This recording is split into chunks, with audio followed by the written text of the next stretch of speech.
Well, hello and welcome to another edition of Deep Dive. I'm Amy. I'm Shane. And today we're going to be talking about longing, despair, and joy.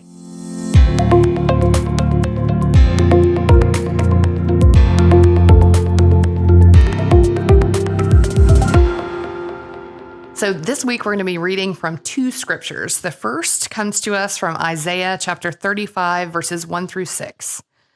The wilderness and the dry land shall be glad. The desert shall rejoice and blossom. Like the crocus, it shall blossom abundantly and rejoice with joy and singing. The glory of Lebanon shall be given to it, the majesty of Carmel and Sharon. They shall see the glory of the Lord, the majesty of our God. Strengthen the weak hands and make firm the feeble knees. Say to those who are of a fearful heart, be strong, do not fear. Here is your God. He will come with vengeance, with terrible recompense. He will come and save you. Then the eyes of the blind shall be opened, and the ears of the deaf unstopped. Then the lame shall leap like a deer, and the tongue of the speechless sing for joy. For waters shall break forth in the wilderness, and streams in the desert. And then verse 10. And to the ransomed of the Lord shall return, and come to Zion with singing. Everlasting joy shall be upon their heads. They shall obtain joy and gladness, and sorrow and sighing shall flee away. And here's our second scripture from Matthew 11, 2 through 5, and I'm reading from the Common English Bible. Now when John heard in prison about the things that Christ was doing, he sent word to his disciples to Jesus, asking, "Are you the one who is to come, or should we look for another?" Jesus responded, "Go, report to John what you hear and see. Those who were blind are able to see. Those who were crippled are walking. People with skin diseases are cleansed. Those who were deaf now hear. Those who were dead are raised up. The poor have good news proclaimed to them." You got caught there in a difficult pronunciation. You made the choice to say Sharon. Mm-hmm, I did. Yeah. And I don't know really what's right here. I've claimed no expertise. I think on Sunday I said Sharon because I didn't want people to be like, now who is this Sharon? Where's Sharon? What's her story again? Yes. Yeah. Well, and then you have the Carmel, which could go very Carmel. Yeah. And Yeah. Maybe not the same confusion. Maybe no one's thinking that is literally a person, but who knows? True. Yeah. So I re-listened to your sermon this morning, and I know. Bless you. I know. Was it my drive-in? Oh, wow. Yeah. Wow. So you lifted up some words, I think, during the sermon that I know we'll talk about. But one of the words that kind of came into my head as I listened to it again today was the word invitation, actually. And I say that because I really think that this sermon really invited the hearers into considering John the Baptist in a very different way. And you shared a little bit about your trip recently to the Middle East and, with the photos that you shared. And I mean, really just bringing John the Baptist to life in a way that I've not really experienced before. Yeah, I had not, previous really to doing a lot of the work for this sermon, I had not spent a lot of time about thinking of his mental state at his end of life. Yeah. Which seems ridiculous because obviously how his life ended, one should have been thinking about such things. Sure. But for some reason I didn't. I just think of the, prepare ye the way of the Lord. I mean, That's the John I think of. And I start singing, Godspell, and that's the John I think of. And so, for me, honestly, it just hit home because I'm there in this cell that John could have been in. And, literally at one point we were holding up our arms, measuring, oh yeah, these are arm chains and doing that. And so understanding that, seeing that even John in those moments, those words, although it doesn't come out to us, but they clearly are when you look at them, these words of sort of doubt and questioning. Yeah. And the one thing, what's really interesting is what the text leaves bare for us is Jesus sends these words back, which sound so similar to Isaiah and lots of other passages, certainly from Isaiah as well. We don't know how John responded to that. Right. I guess I make the assumption that, John upon his death, upon being in paradise, is in this state where like, he understands the joy, he understands that fuller picture. But I don't know, Yeah. I don't know. It's an interesting thing to wrestle with, especially here in this Advent season, and that's why I wanted to say that little thing about John being the patron saint of spiritual joy. Now, to be clear, he's not the patron saint of joy. That's someone else. It's the patron saint of spiritual joy, which is just bizarre based on like two little things, him jumping in the womb, which I said in the sermon. And then there's another part from, I believe, John 3, where it says he rejoices at the coming of the bridegroom, or, it's really interesting to think of it that way, which I think to me, which is why I really related it to that idea that we have a choice between despair and joy, because I do think we can use John and the people Isaiah there as a lens to get at this just universal. It's not like this is a question just to us. It was a question John faced, a question that the people in Babylon faced, which is challenging. I know our liturgy went into that some. Our Advent liturgy for our Advent candle literally talked about the choice of joy. And for me, one of the things I did struggle with in this text is, and I didn't want to make too much of it, and I actually didn't even really preach about it. It's just more my own wrestling in it. At some point when you talk, it's hard to parse out the difference between hope and joy because they seem so similar. Sure. Maybe in its rawest sense, hope is the expectation, joy is the emotional response to that expectation. But in the same, six half dozen other whatever, choose an idiom. In many ways, they're just so synonymous, which is why I think it's interesting that, like, to go back to the Latin description of this Sunday, the Gaudete, Lord knows if I'm pronouncing it, the Gaudete, the Rejoice Sunday. And so there's not a lot of incidents of the word joy just in isolation. It's typically the call, rejoice. And so, to me, that's much more analogous to celebration. So, Christmas, hope should provoke us to celebration, not require us, but it should provoke. If we have hope, it should cause us to celebrate. And I think that's the question before us. Are we going to make that choice to celebrate? Not because it's going to make the pain easier, not because it's, it's going to be some sort of salve, but because, we honestly have hope. And in that rejoicing, we're going to find some transformation, which I think is, to me, is very compelling. Yeah. Oh, absolutely. And you brought up the word longing too in the sermon. And I feel a lot of hope in the word longing in the way that you were using it. And also, of course, this was a Sunday of joy. It's a tricky word, isn't it? Because you could read longing and hear longing and certainly hear that used in a negative sense of like, oh, you're longing for something you're not going to get.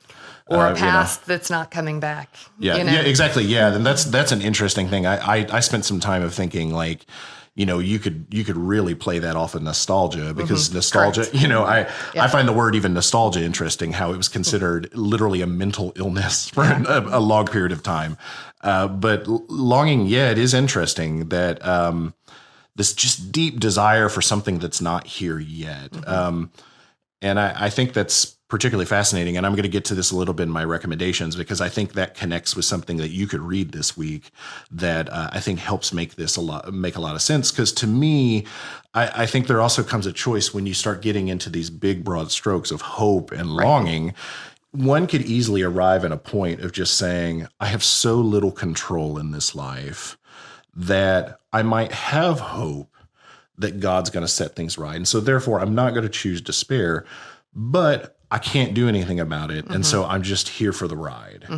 And I don't think that's what's being asked of us because I think a lot of that has to come down to our eschatology or literally how do we think God saves and how do we think this is going to end, which I think is a really provocative question that a large portion of Christianity doesn't have great answers for.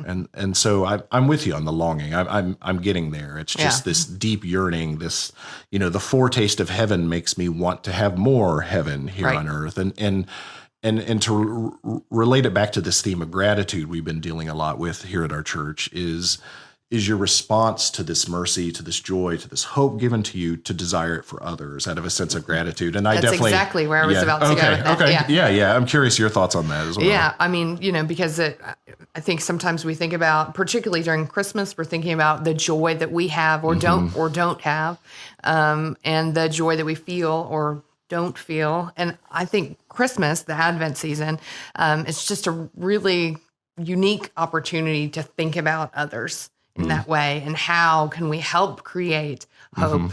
How can we help create peace and joy for others? And I think many times those feelings come to us through the ways that we help other people experience those things. Yeah, to get a little, I mean, this isn't necessarily embraced in the sermon, but I think this is the logical extension of it is there's this funny game I feel like we play during Christmas that, like, if we really logically analyzed it, what I'm essentially doing is putting everything I want in an Amazon cart. Yeah. And all I'm doing is handing that to my wife to hit the button to hit okay. Right. It's just, in some ways, it's literally that ludicrous. And then, depending on how affluent one is, often what happens is this is the time of year one gives themselves permission to buy themselves gifts. Sure. Okay. Like, I'm not knocking that. I'm more talking about the reality. And so, like, the gifts aren't surprises. They are for kids, so in many ways, but like, anyone that's ever had a kid also realizes they're going to get a ton of stuff that, boy, it's 50-50 whether they're going to give a care or not, And so I think this really could be a season that if we wanted to be really subversive with it, if we wanted to take it to its logical end, we might be able to say, do I want to keep participating in this thing where, like, I give you a list or I literally hand you a laptop, buy this for me. And particularly if you're someone who's married or you're doing shared finances with anyone, it's like, it's all the same money, So, the other alternative is that, like, I squirrel away money slowly over the year. That way my wife doesn't know I have this money and then I can buy her for something, but I'm not advising that. I don't think that. That could lead to some odd conversations if discovered. I do not think that's a great idea. So, what is, this gratitude? How could we instead think about different types of gifts or literally just being more showing our gratitude externally? I know for us, one of the things we've tried to do is instead of giving things, give experiences because then maybe the surprise comes in the experience itself. Like you might know you're getting an experience, but you get to go do it as opposed to just saying, I got a new pair of sunglasses or something, For me, I've asked for lint rollers quite a bit in the years. And ironically, that's the thing I don't get. So there's that. I think I like to see the rise of charitable giving. That's certainly, this is a big time of year for nonprofits and churches.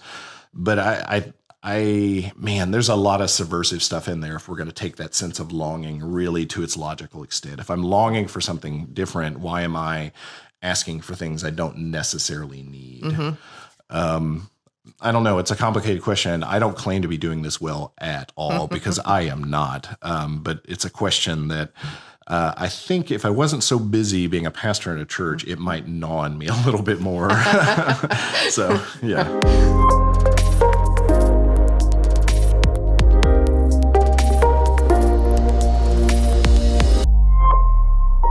So at the end of our Isaiah reading, these very kind of last words that we get is this phrase, the sighing shall flee away, the sigh no more in some translations. And you hit on that for sure in your sermon and even included a song, the sigh no more after. So I was hoping you could say just a little bit more about that. Yeah, I'll put a link to the song I used. It's Audrey Assad's cover of the Mumford & Sons song, Sigh No More. Ironically, it does seem like it comes from this passage, but it doesn't. Many of the lyrics are actually from Shakespeare's Much Ado About Nothing. How about that?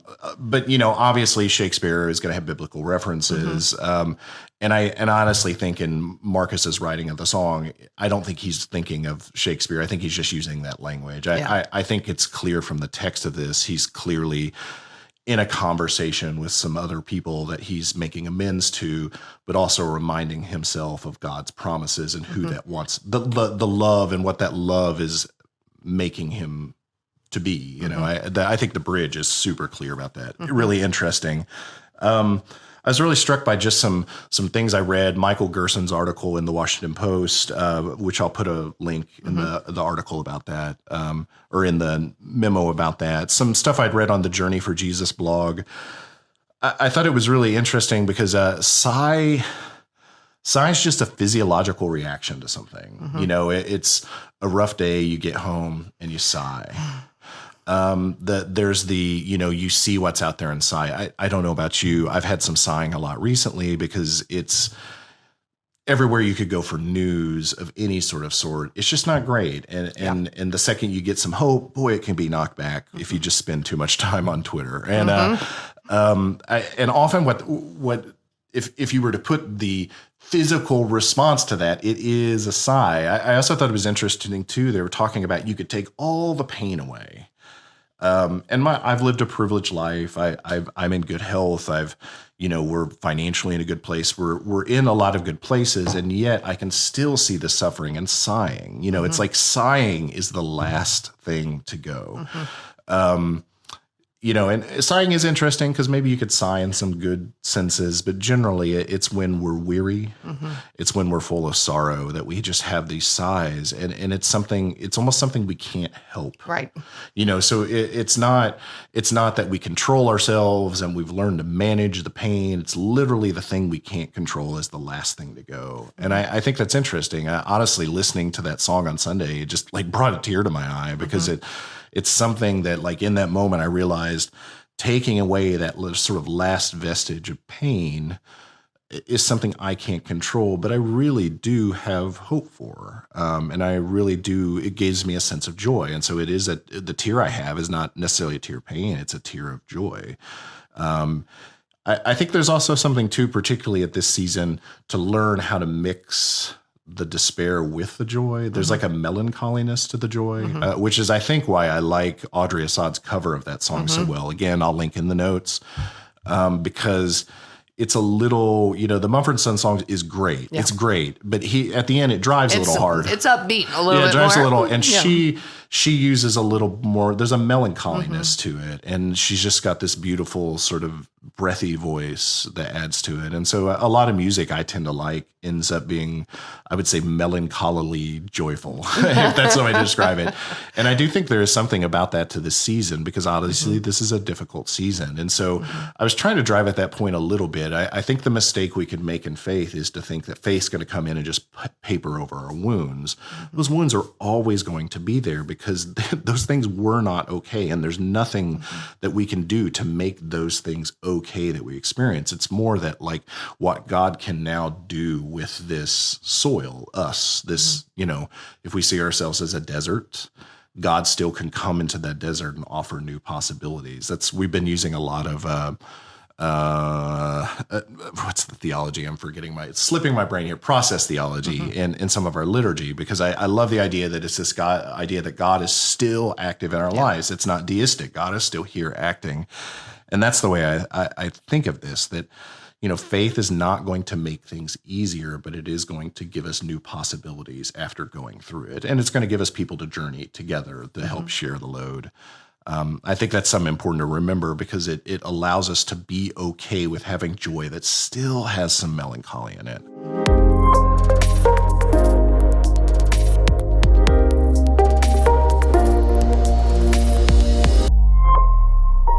Now's the time in our show where we like to do recommendations, things that we think you'd be interested, things you'd like to dive in later. Sometimes they're silly, sometimes they're serious, but I think overall they're pretty enjoyable. So mine today is utilitarian. Actually. Okay. All right. Super joyful. A new word. Yes, very. Well, actually it is. Okay. It is. Okay. So my recommendation today is for some smart plugs, actually. And here's why. So already I have multiple trees. That's true. Around the house. And so we have hooked up each of our trees to an Amazon smart plug. Okay. And we can just say, Alexa, turn on Christmas. And so if you're listening on the speaker now, your system will go crazy. Yeah. And then your Christmas will come on. Yeah. Whereas our house, we do similar things. We don't say turn on Christmas, but we say, okay, Google, turn on the Christmas tree. So now I've done that for you. So we got both. We got the Amazon and the Google covered. Yeah. You're welcome. So you just say turn on Christmas and it turns on all your trees. Yeah. And so do you kind of weep when you say turn off Christmas? Correct. Yeah. But it's really helpful because we have some trees upstairs. They're in different rooms. So, you can be in bed and like, oh, I forgot to turn off the trees. And you just say it. Yeah, that's a lot of trees to wrangle. That's true. That's true. My recommendation is an article this week in Time magazine, but it's available online. And it's just called What the New Testament Doesn't Say What Most People Think It Does About Heaven. And it is by N.T. Wright, who's a well-known scholar. He's written a book I've referenced in a couple sermons called Surprised by Hope. In many ways, this article is like a really super condensed version of that. I can't recommend it enough because he's so deft at doing this, where he's able to describe the more biblical Christian worldview. It's like we don't die and go to heaven. Our afterlife is the resurrected life here on earth. And what I think is so powerful, which relates to what we're talking about today, is if you start to see your afterlife as taking place here on this earth, that this earth will be transformed. How does Revelation end? With the new heaven and new earth and Jerusalem all melding. That's the ending. And so if you start to understand that that's where we're going, it changes your understanding. It's like, well, why wait? Right. Well, let's begin this process of that, the inbreaking of God's kingdom, because here's where we're going to be. Let's go ahead and start making it like that now. And I think that's particularly powerful. And it just changes, one's orientation to where we live and what we should be doing. And how we care for the earth. Exactly. Well, thanks for joining us. All these things, the link to the sermon where you can watch it or listen to it, or in the notes. All the links to our recommendations will be there in the notes as well. Thanks for joining us. Make sure to like us on, Apple iTunes and Google Play Store, all those things. Recommend it to his friends, even there on YouTube. Thanks for joining us. We'll see you next time. Bye-bye.